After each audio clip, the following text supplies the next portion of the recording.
My girlfriend said, "Leave if you want. You'll be back begging within a month," after humiliating me in front of her friends. I replied, "Start counting." Then I moved to another city for my dream job and tripled my salary. A few weeks later, she called me. "Hey viewers, before we move on to the video, please make sure to subscribe to the channel and hit the like button if you want to see more stories like this. Thanks." Looking back, I ignored so many red flags I could have opened a flag store. Vanessa had been chipping away at me for months, and I'd been too stupid, or maybe too hopeful, to see it for what it was. Little comments here, dismissive gestures there. Each one small enough that calling it out felt like overreacting. But they added up. Like the time her company threw a happy hour and she invited me to meet her work friends. I showed up ready to make a good impression. Her friends were already there, Jessica, Amber, and Qley. All marketing people, all dressed like they were hitting a club. Jessica greeted me first. "Oh, you must be Ethan. Vanessa's told us so much about you. Good things, I hope. She says you're very stable." The way she said it made it sound like a disease. When someone asked what I did, Vanessa jumped in before I could answer. "He does software stuff. Tech things. Honestly, I don't really understand it." She laughed, and her friends laughed with her. "Software engineering," I corrected. "I work on back-end systems for C." Vanessa interrupted, touching my arm. "He gets so technical. It's adorable. Adorable. Like I was a kid showing off a crayon drawing." I let it go. They weren't tech people. They didn't need to understand. But it stung. Then there was the money conversation. We'd been talking about taking a vacation, and I'd suggested we save up a bit more first. "You're always so worried about money," she said, rolling her eyes. "We're fine. I'm just trying to be responsible. You make decent money. I make more. Between us, we're doing great." There it was. Casual as anything. I make more. She did make more. About $90,000 plus commission as a marketing manager. But she also hadn't paid rent in the year she'd been living in my apartment. She contributed maybe $200 a month for groceries when she remembered. "You know I pay for the apartment, right?" I said, "And I appreciate that. But come on, Ethan, it's not like you're struggling. You're just careful.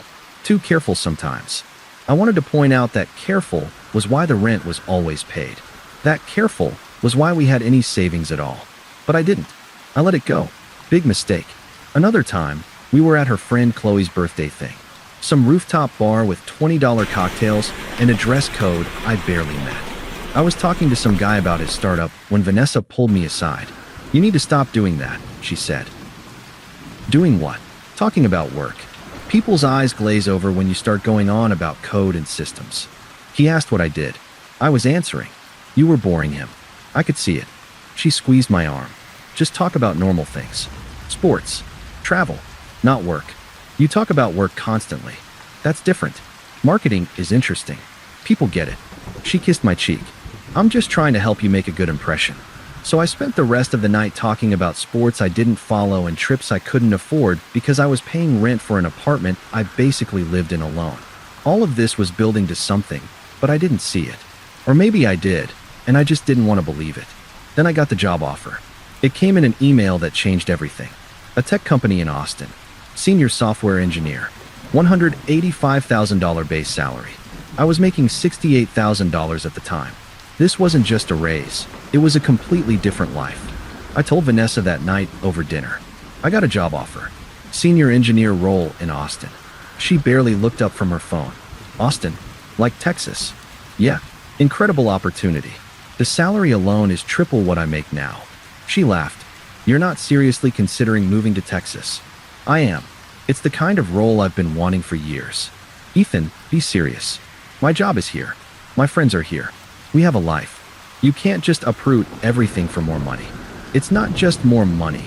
Your job is fine," she said, picking up her phone again. "You're just having one of your moments. You'll feel different tomorrow." I didn't feel different the next day, or the day after that. But I also didn't push it. I had 2 weeks to decide. I figured we'd talk more about it. We didn't. And then came the dinner party. Vanessa had asked me to cook.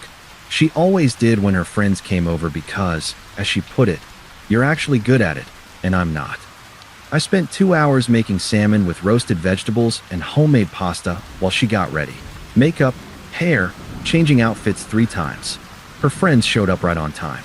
Jessica, Amber, and Qley, dressed like they were going to a photo shoot. Ethan's playing chef tonight, Jessica announced, like it was hilarious. Yeah, he's useful for that, Vanessa said, laughing. I brought out the food. They barely acknowledged it. Dinner started fine. They talked about work, about influencer drama, about some Miami trip they were planning. I ate and listened, trying to find a way into the conversation. Then Amber turned to Vanessa. So, did you close that luxury car deal? Not yet, but I'm in final negotiations. It's a $200,000 contract. That's insane. You're killing it. Qley looked at me. What about you, Ethan? Still doing the computer thing? Software engineering, yeah? Actually, I just got offered a senior position. Vanessa cut me off. He's thinking about moving to Texas for it. She laughed. Like that's actually going to happen. The table went quiet. Amber raised her eyebrows. Wait, you'd move for a job? What about Vanessa? It's a really good opportunity, I said. Triple my current salary. Jessica leaned forward. Triple? What do you make now? Like $50,000. $68,000. Qley actually laughed. Oh honey, that's cute. Vanessa, didn't you say you make like $90,000? Plus commission, yeah. Vanessa was smiling now. So yeah, I make more than him. Which is why this whole Texas thing is ridiculous. I'm kind of the breadwinner here. The words hit like a punch to the gut. You don't pay rent, I said. The table went dead silent. Vanessa's smile vanished. Excuse me, you haven't paid rent in a year. I cover the apartment, utilities, groceries. You contribute maybe $200 a month. Her face went red. Oh my God, are you seriously doing this in front of my friends? This is pathetic. I'm just stating facts. No, you're being petty because you're embarrassed. She turned to her friends, laughing nervously. Can you believe this? Amber shifted uncomfortably. Maybe we should. No, Vanessa snapped. Let's talk about it. Ethan, if you're so unhappy, then leave. Go to Texas. Take your little job offer and see how far you get without me. Without you? Yeah. You think you're hot shit because one company made you an offer? Please. You're boring, Ethan. You spend your weekends playing video games and writing code. I'm the one with the social life, the connections, the actual career trajectory. Without me, you're just some guy who sits in front of a computer all day. Jessica looked at her plate. Vanessa, I don't think. No, let me finish. She was on a roll now, voice getting louder. He's been moping about this offer for weeks like it's some huge dilemma. Here's the reality. You won't take it. You're too scared. You'll stay here, keep your safe little job, and keep cooking my dinners because that's who you are. You need me to be interesting. I put down my fork. My hands were shaking, but my voice was steady. So you think I need you? I know you do. She leaned back, crossing her arms. And honestly, leave if you want. You'll be back begging within a month when you realize how lonely Texas is without anyone who actually cares about you. I stared at her. At this woman I'd spent 2.5 years with, who I'd supported and cooked for and cleaned up after. And I saw her clearly for the first time. I stood up. Start counting. She blinked. What? You said a month. Start counting today. I walked to the bedroom and grabbed my laptop bag and keys. My heart was pounding, but I felt eerily calm. Vanessa followed me to the door, laughing nervously. Where are you going? You're being dramatic. Out. Ethan, sit down. My friends are here. Your friends just watched you humiliate me. Enjoy the rest of your dinner. I opened the door. This is exactly what I'm talking about, she called after me. You can't handle confrontation. You run away. I turned around. I'm not running away. I'm leaving. There's a difference. I walked out and closed the door behind me. I drove to a hotel. Checked in. Sat on the bed for 20 minutes, staring at nothing. Then I opened my laptop and replied to the Austin offer. I accept. When can I start? Response came 15 minutes later. 2 weeks work for you? We'll handle all relocation. I confirmed. Then I sat there alone in that hotel room and let myself feel it. The anger, the hurt, the humiliation of being talked down to in front of her friends while eating food I'd spent hours cooking. But also something else. Clarity. She was right about one thing. I was stable, reliable, careful, but I wasn't boring. I wasn't someone who needed her to be interesting. I was someone who just accepted a job that would triple my salary and change my entire life.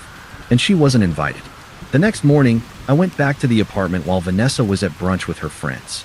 Packed my essentials, clothes, laptop, important documents, toiletries, everything I'd need for the next 2 weeks.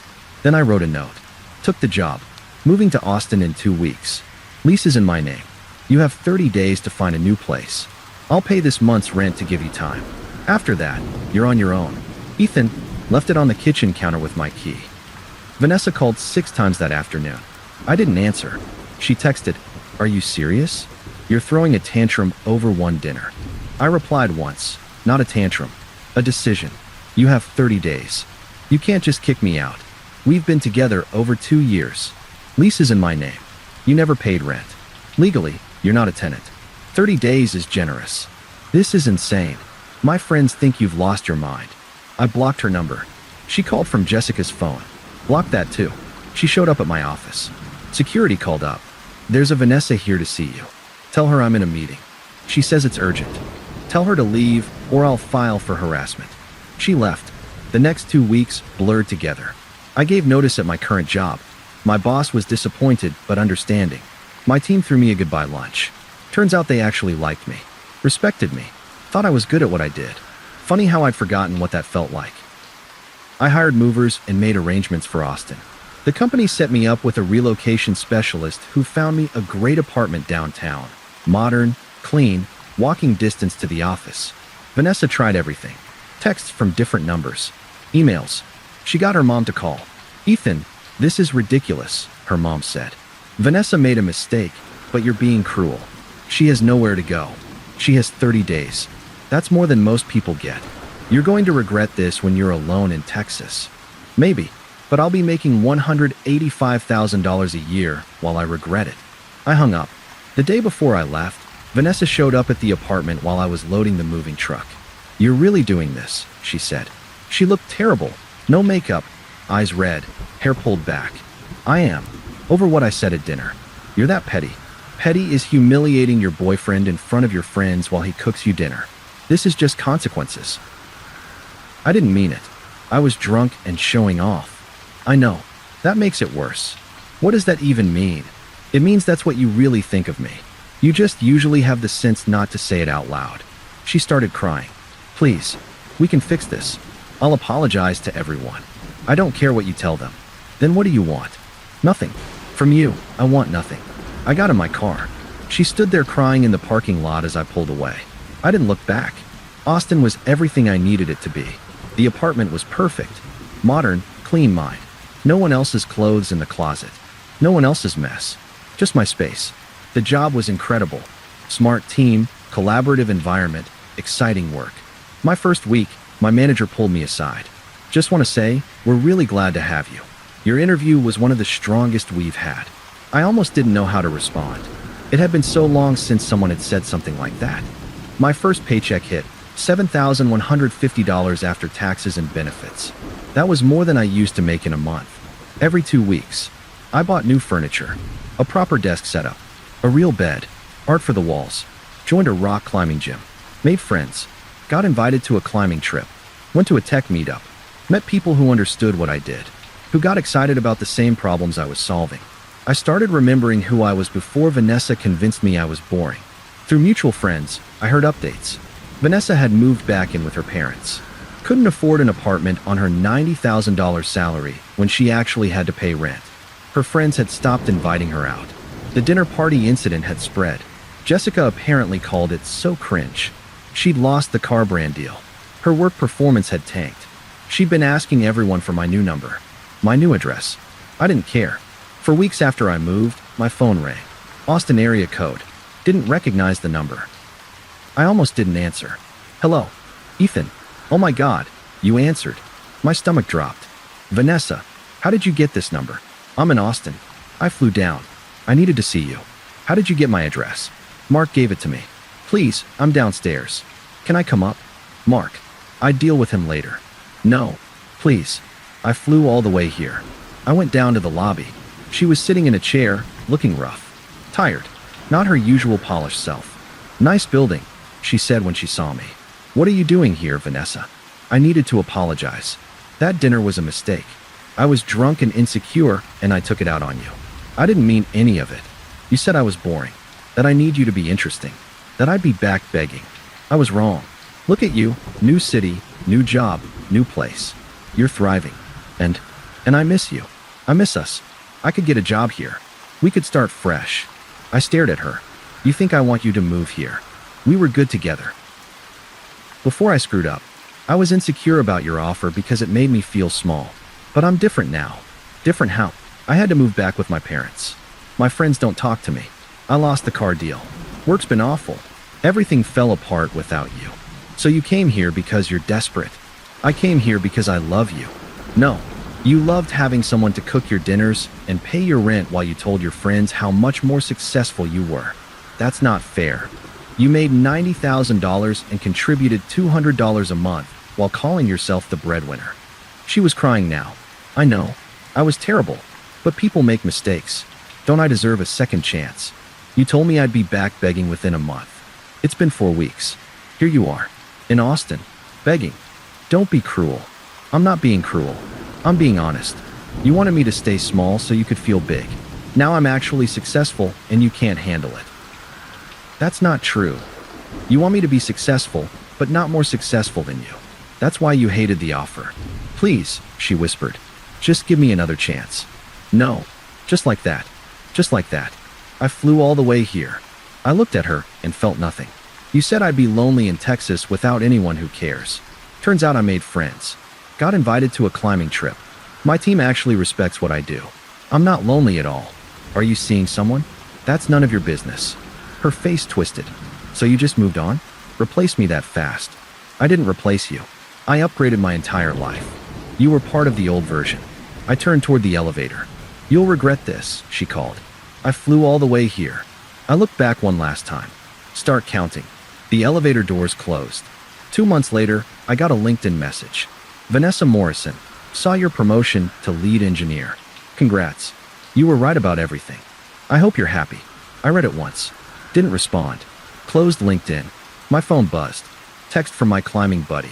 Still on for the meetup tonight? Yeah, I'll be there. I grabbed my keys and headed out into the Austin sun. Never thought about her again. Thanks for watching. Make sure to subscribe to the channel and hit the like button. What do you think about this story? Share it in the comments.